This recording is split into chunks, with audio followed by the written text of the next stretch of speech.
जय श्री कृष्णा। राधे राधे। आज हम सुनेंगे फागुन मास महात्म कथा के चौथे अध्याय की कथा। बोले श्री कृष्ण भगवान की जय, शंकर भगवान की जय हो। श्री सूत जी महाराज कहते हैं, जो नित्य आनंद में शांत निर्कल्प निरामय आनंदित अनंत शिव तथा तत्वों को जानते हैं, वे परम पद को प्राप्त होते हैं। जो धीर पुरुष काम भोग से विरक्त होकर शंकर भगवान में हेतु रहित पराभक्ति करते हैं, उनका तो हो जाता है वे संसार में सारे बंधन में नहीं पड़ते। जो मायावी संसार में चिरकाल तक सुखपूर्वक विहार करके देहवान होने पर मोक्ष चाहते हैं, उनके लिए यही धर्म बताया गया है कि संसार में भगवान शिव की पूजा सदा ही स्वर्ग और मोक्ष का मार्ग हेतु यदि प्रदोष आदि गुणों से युक्त सोमवार के दिन यह पूजा की जाए तो उसका विशेष महात्म्य है। जो केवल सोमवार को भी भगवान शंकर की पूजा करते हैं, उनके इस लोक और परलोक में भी वस्तु दुर्लभ नहीं। सोमवार को उपवास करके पवित्र होकर इंद्रियों को वश में रखते हुए वैदिक अथवा लौकिक मंत्रों से विधि पूर्वक भगवान की शिव की पूजा करनी चाहिए। ब्रह्मचारी, गृहस्थ, कन्या, सुहागिन स्त्री अथवा विधवा कोई भी क्यों न हो, भगवान शिव की पूजा करके मनवांछित स्वर्ग की प्राप्ति करता है। इस विषय में मैं आपसे एक कथा कहता हूँ, जिसको सुनकर सभी मनुष्य मोक्ष को प्राप्त करते हैं और उनके मन में भगवान शिव की भक्ति होती है। अर्थात आर्यव्रत में चित्रवर्मा नामक एक प्रसिद्ध राजा थे। वे दुष्टों को दंड देने के लिए यमराज के समान समझे जाते थे। वे धर्म मर्यादाओं के रक्षक, कुमारगामी पुरुषों को दंड देकर राह पर लाने वाले, समस्त यज्ञों का अनुष्ठान करने वाले और शरणागति की रक्षा करने वाले थे। भगवान शिव और भगवान विष्णु में उनकी बड़ी शक्ति थी।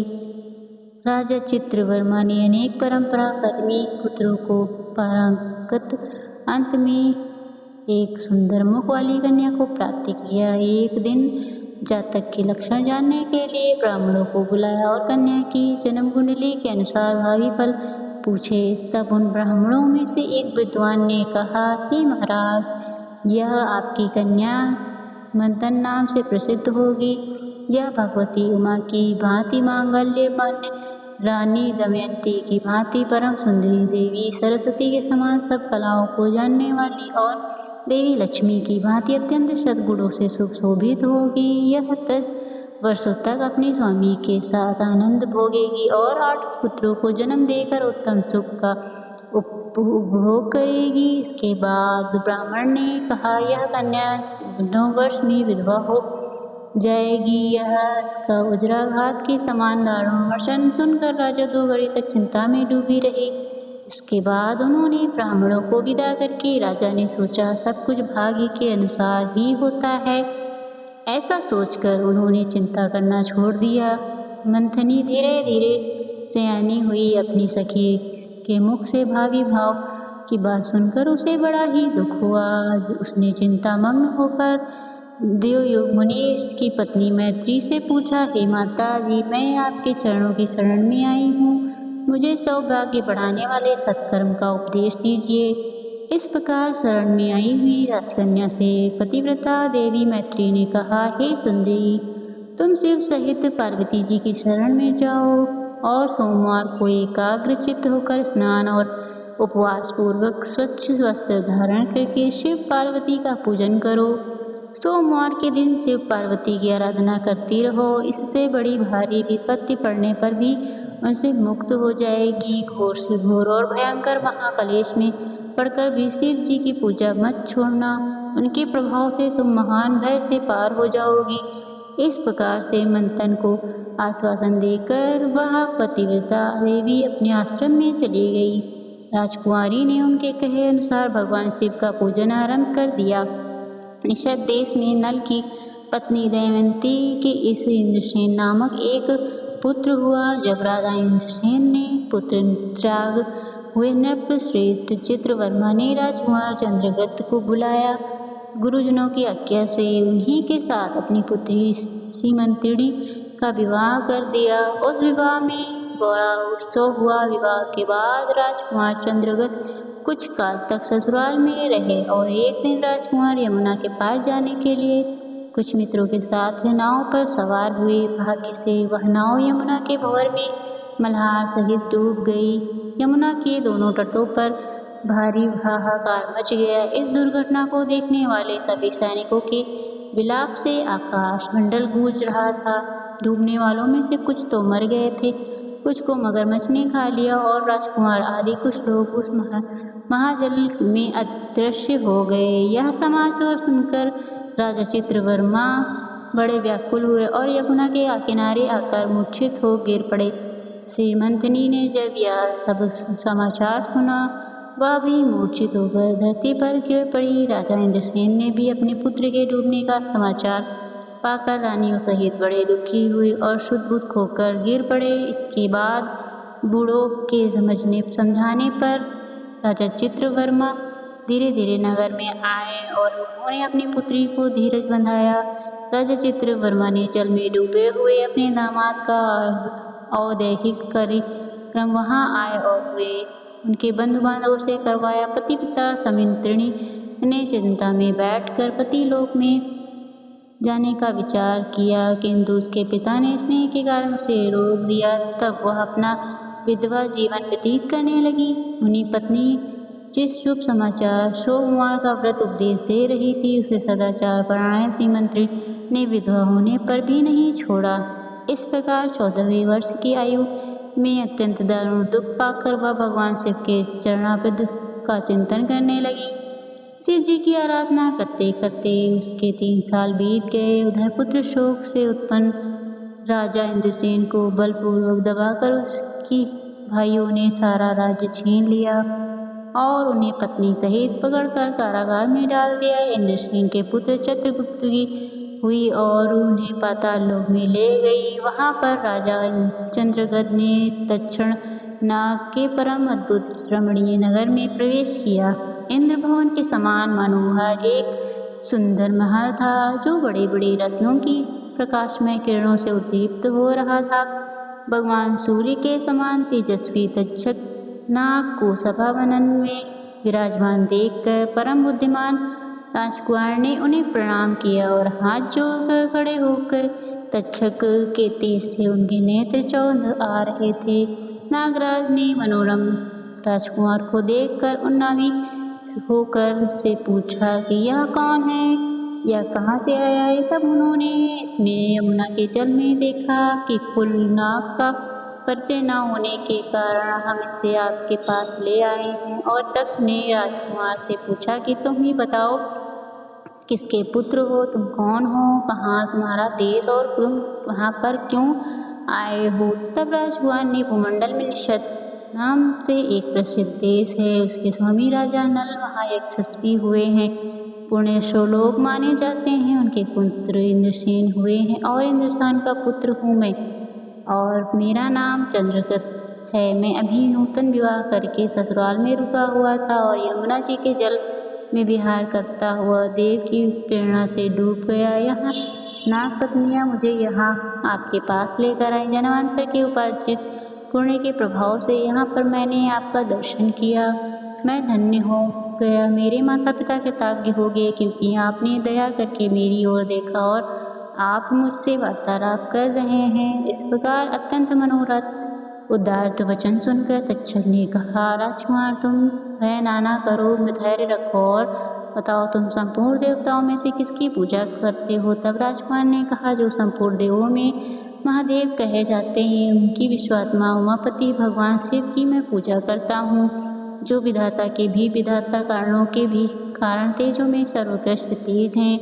वे भगवान शिव मेरी परम गति हैं, जो अत्यंत निकट होने पर भी पाप से दूषित चित्त वाले पुरुष के लिए बहुत दूर हैं और जिनके तेज की कोई सीमा नहीं है, जो अग्नि भूमि वायु जल और आकाश में स्थित हैं। वे विश्वात्मा भगवान सदाशिव हमारे लिए सदा पूजनीय हैं, जो संपूर्ण भूतों के साक्षी हैं। मैं सबकी आत्मा में स्थिर रहने वाले परमेश्वर हैं और निरंजन हैं। संपूर्ण संसार जिनकी इच्छा के अधीन है, मैं उन्हीं भगवान शिव की पूजा करता हूँ, यानी पुरुष जिन्हें एक आदि और पुराण पुरुष कहते हैं। गुरु के भेद से जिनमें भिन्नता प्रतीत होती है, उन्हें कोई क्षेत्र या कोई वस्तु कुट से कहता है, भगवान शिव मेरे लिए परमाश्रय हैं, जो चैतन्य में अचैत्य तत्व हैं और जिनके तेज का कहीं भी अंत नहीं।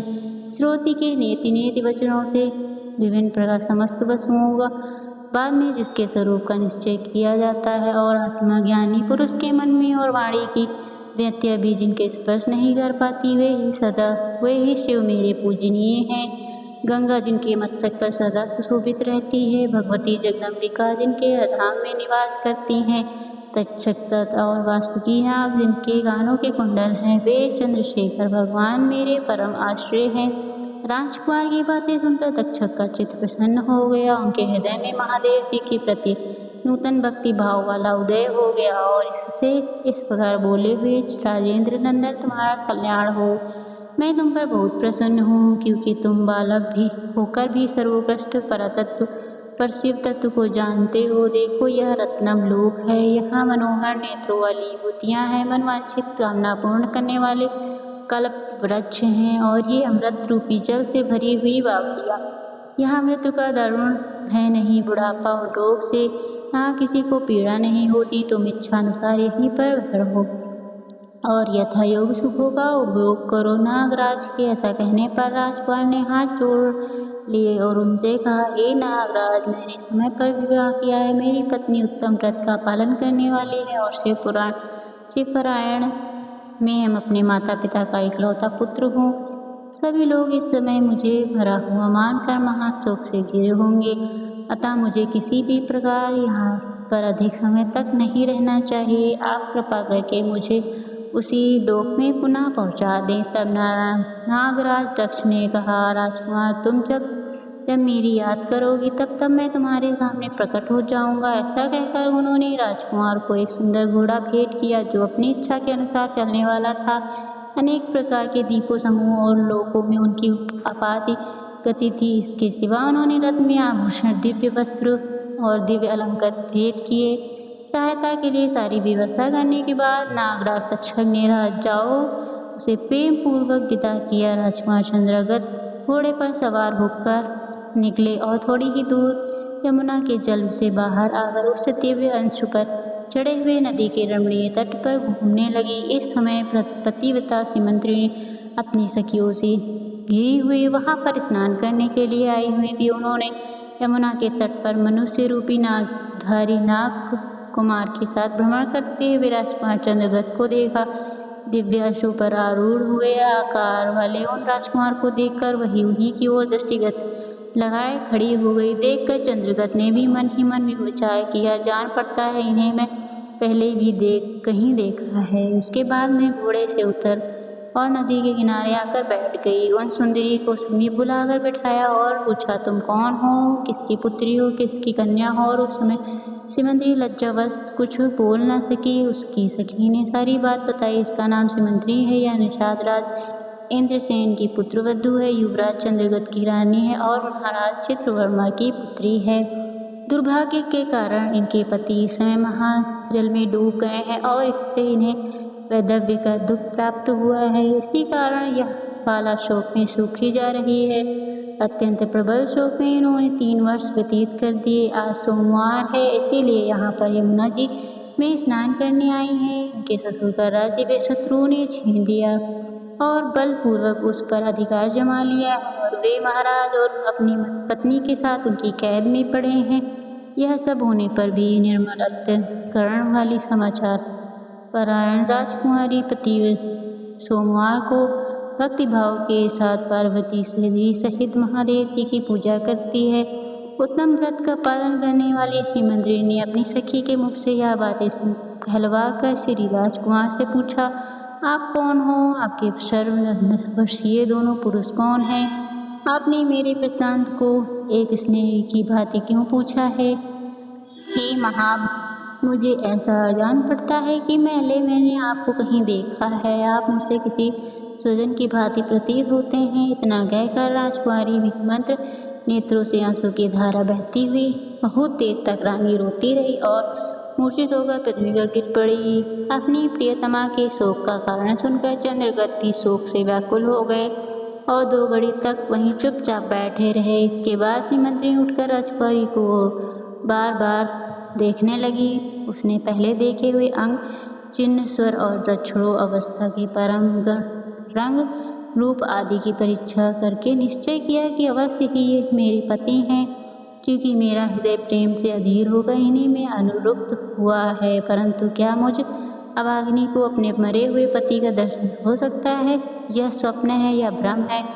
अथवा मुनि पत्नी ने मुझसे कहा था कि तुम भारी से भारी विपत्ति पड़ने पर भी व्रत का पालन करती रहना, कहीं उसी का फल तो नहीं। एक श्रेष्ठ ब्राह्मण ने मेरा 100 वर्षों का सौभाग्य बताया था और उन ब्राह्मण देता गया यह वचन अवश्य ही सत्य होगा। वह ईश्वर के बिना कौन जान सकता है।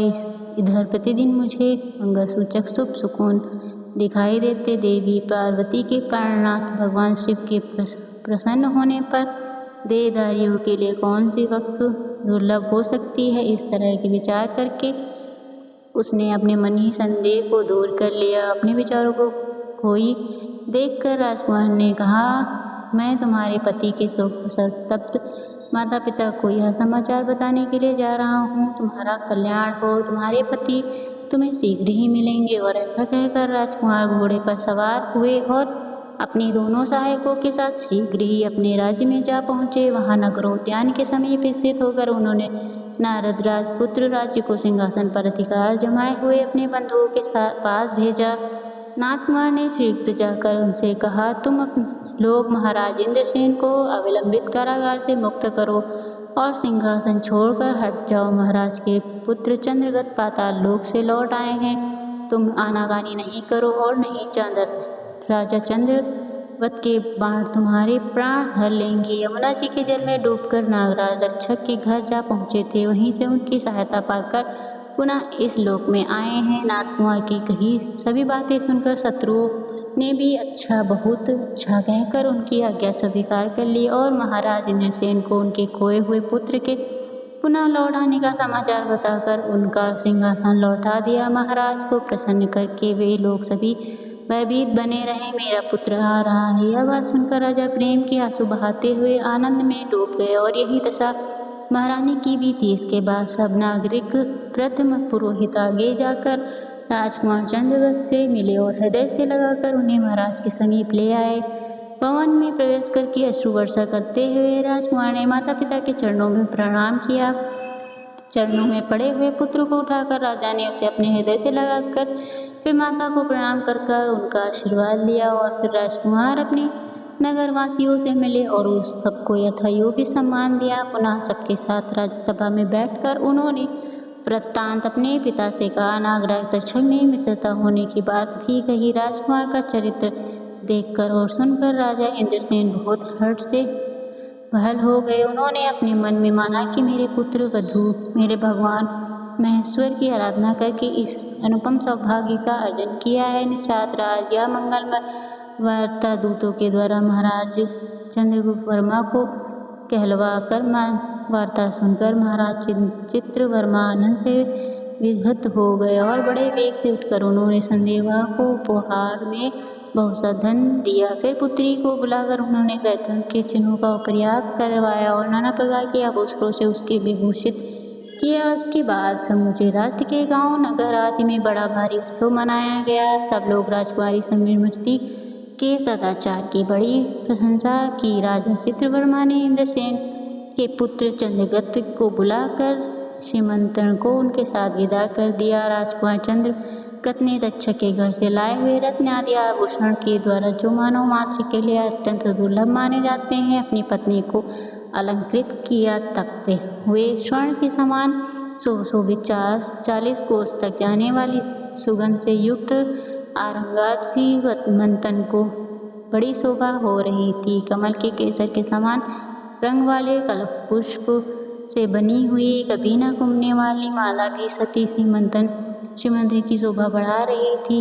इस प्रकार शुभ मुहूर्त में अपनी पत्नी को साथ लेकर ससुर की आज्ञा से राजकुमार चंद्रगत पुनः अपनी नगरी में आए और राजा इंद्रसेन ने अपने पुत्र को राज्य सिंहासन पर बैठाया और तपस्या द्वारा भगवान शिव की आराधना करके योगी पुरुषों को उपलब्ध होने वाली उत्तम गति की प्राप्ति की। राजा चंद्रगत ने अपनी धर्मपत्नी श्रीमंती के साथ 1000 वर्षों तक नाना प्रकार के विषयों का उपभोग किया। उन्होंने 8 पुत्रों और 1 कन्या को जन्म दिया। श्रीमंती प्रतिदिन महेश्वर की पूजा करती और अपने स्वामी के साथ सुख से रहती। उन्होंने सोमवार व्रत के प्रभाव से अपना खोया हुआ सौभाग्य पुनः प्राप्त किया था। आज के आराध्य की कथा यहीं पर समाप्त होती है। आगे की कथा हम अब अगले अध्याय में सुनेंगे। बोलिए श्री शंकर भगवान की जय। धन्यवाद।